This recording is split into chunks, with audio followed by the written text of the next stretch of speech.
let's talk about this for a second. So I want to dedicate this study to my friend in elementary, Richard Bass. Is a very close friend. So he's a very intelligent person, and unfortunately, he went. He has this mental breakdown, and then eventually, when we see each other, his memory was wiped out. So whatever happens to him in the hospital, we don't know. But I just want to dedicate this study to people with gift. Um, and many of you in my circle of friends are people with gift. You just don't know it yet. So I call this study the chess theory and the gifted aware mental health. Um, so let's deal with the theory first, and then I'll tell you what the problem is and how this theory will solve the problem very quickly. So basically, human brain can, a human mind can make 70 moves per minute. That's with Hikaru Nakamura as the fastest chess player. In every move is a unit of intelligence. Now, there's no parameter like the first move or the second move or the third move would be easier or difficult because each move is aligned with each other. So basically, they're the same. So each unit of moves or moves in chess is should be able to solve a problem like given all the parameters in a traffic heads up, for example, and you are like a genius person.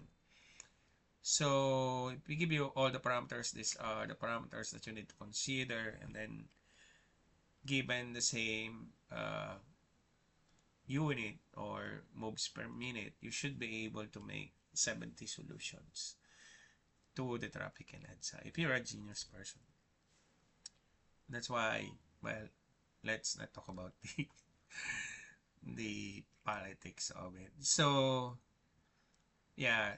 So, bottom line, we ask some bright people to make a solution, and then we take into account that the person can make 70 moves per minute. I could probably give you the 70 solutions in 1 minute.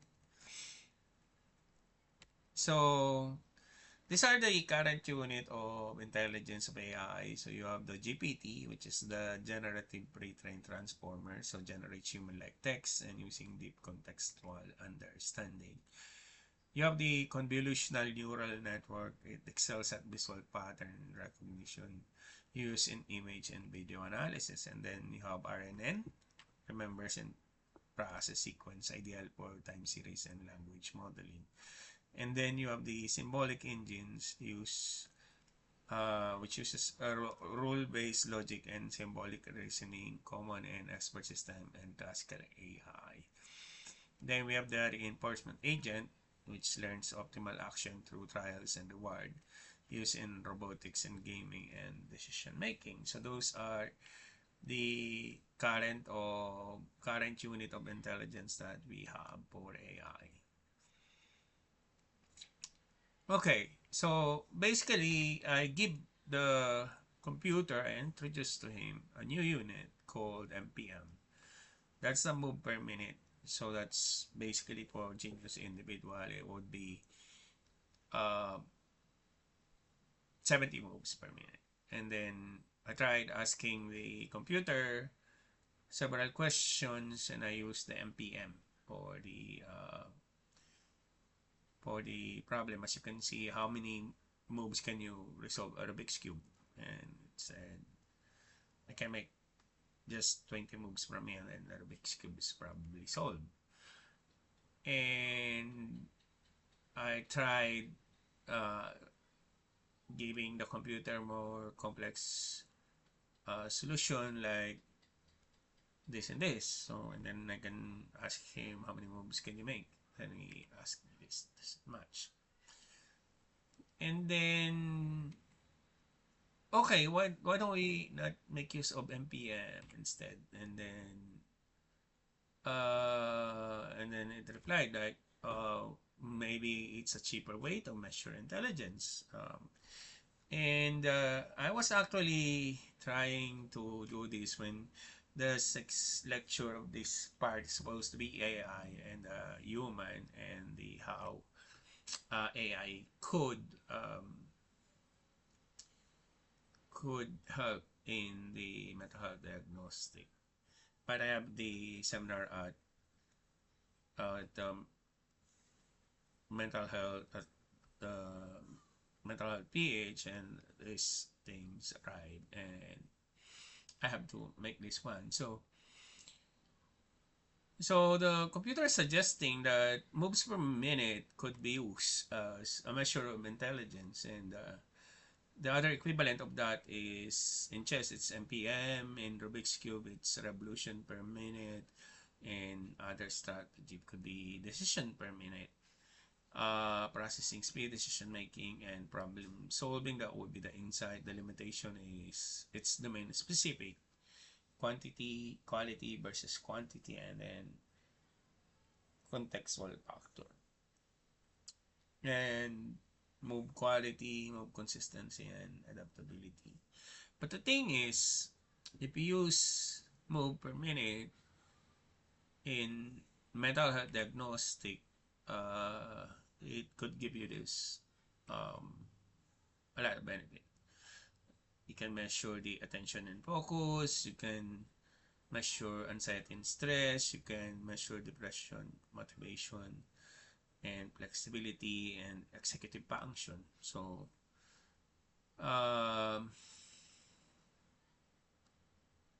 it just will give you the numbers. Like you can make it's the same. I can make this 20 decisions per second, for example. And why I'm bringing this up, because there's no measure like this in mental health. IQ is also stripe away from the mental health diagnostic. There's a reason for it. It's probably economic or things like that. But the thing is, with the striping of IQ in the mental health or other measures like this, the mental health facility is actually moving away from uh, the neuro side of how people think, or how you should technically strengthen your intellectual system, your brain. And it's not even taught how you think. It's not, the intelligence is not it's not centered on the brain. It's spread throughout the neuron, which is your body. And that's how yoga work, because you exercise the entire body. So basically, to have a proper way to triage, optimize, and troubleshoot mental issues, you should know the neuroscience of it. At least know how the brain works, or how the system work, and strengthen the nervous system, for example, or the brain system, whichever, where the intelligence is stored, which is entirely your entire body and your soul. So the MPM is very cheap alternative to IQ. Like, we already have DPM, we already have the MPM in chess, we have DPM in games. So if we want to create MPM for mental health, that we should not be in 1 week time. We have that already, right?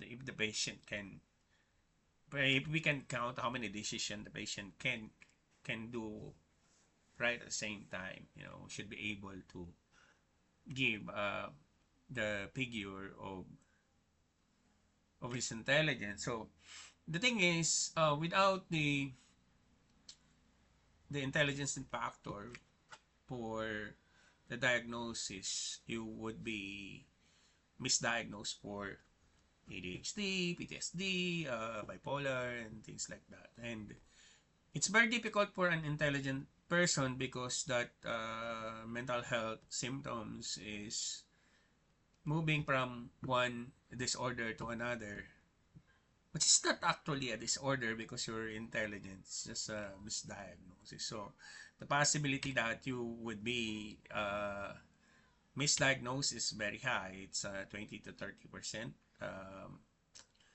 Delayed diagnosis, you have incorrect diagnosis for depression, and 32% discrepancy in diagnosis between clinicians. And the other AI is saying that without the intelligence factor, the diagnosis is 50% wrong. So if you have gifts and you have mental health diagnosis, I would recommend that you probably take your IQ and consider it before, or the best way for you is if you think your child, for this matter, is gifted, the best route for you is to go for a gifted aware psychiatry or gifted aware psychologist, so that he can incorporate and take the IQ for your children, the IQ measures for your children, and then implement that into her findings. So I'm not saying that if your children is if you think your children is intelligent, do not disregard the findings, because you still need a very special care, not a care for a mental patient, but you would really need a very special care if your children, for example, is a very intelligent or an IQ of 116 or and above. So the risk is you would probably have an ODD, you would question authority, you would probably very sensitive, you could probably overthink things. So then you would be probably thinking that you don't have friends, and worst things that your ideas will never be welcome because that's totally out of time and nobody knows what you're thinking.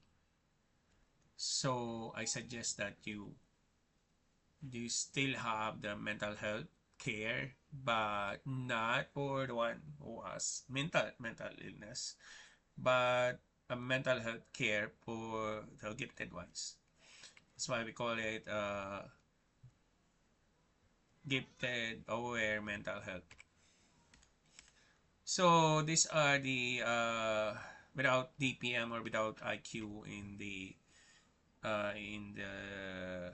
picture, you will have delayed diagnosis, you have ineffective treatment, you will increase symptoms, you have stigma and misconception, you will have increased healthcare cost, and you have a reduced quality of life. So if you have mental findings, for example, mental health findings, which is probably a false positive, it will destroy your life, it will destroy your family, people will think you're crazy, and you're not, but you're intelligent. And it will be very difficult for your family members to accept that as well, so it would be stigmatized. So imagine you have the gift, and then you have findings which is false positive. So instead of nurturing the gift, you will be stigmatized as a crazy person, and that's just a double black eye. So if you have a diagnosis, mental health diagnosis, and you think your intelligence is above any normal person, might as well have yourself diagnosed for your IQ and for your intelligence. And yeah, that's all for now. And yep, you can donate to us, and you can donate to Gcash or to Aware IT in PayPal. And that's all for now. Thank you for watching.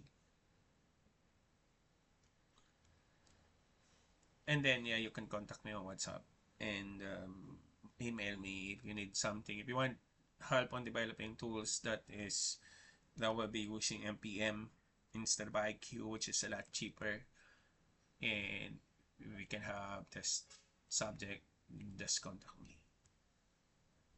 Um, uh, yeah, we would probably want to do this for, especially for the children, as part of the children protection program. Thank you.